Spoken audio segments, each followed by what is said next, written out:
सप्टेंबराची 8 तारीख मोरयेमायेच्या जल्माच्या फेस्ताची तारीख. हो जल्माचो दीस आमच्या मायेचो आमकां व्हडा संतोषाचो.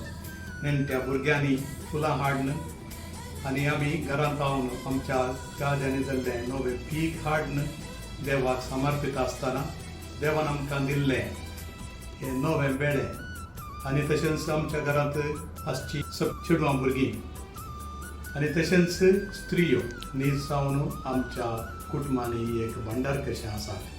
नवें बेळें, मोरयेमायेचो जल्म आनी तशेंच चलयो आमच्या कुटुंबांतल्यो आनी ते गायेची जतन करूंक आमकां देवान विशेश आपोवणें दिलो. आनी हें आपोवणें मानून घेवन आमी मोरयेमायेचो जल्म समारंभ आसतना आवयक दिल्लो मान फाटीं आमकांच लाभता. आनी ह्याच काळार प्रत्येक जावन ह्याच फेस्ताच्या संदर्भार आनी एक विशेष काळ आमी संभ्रमता सगळ्या पवित्र सभेन.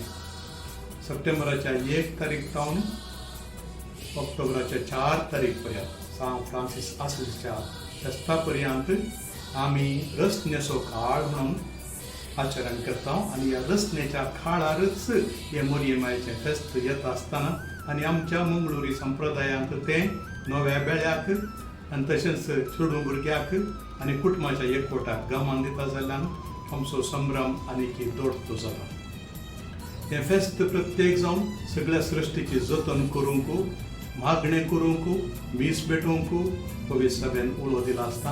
आमी मागणे मारिफात आनी तशेंच आमच्या सृश्टेच्या जतने मारिफात एकामेकाची सेवा सादरी करून मानान लेखूंक मोगान ही सृश्टी उरोवंक आनी ताका आमी आनीकी चड आनी चड ताची जतन करूंक देव आमकां फावो करून दी.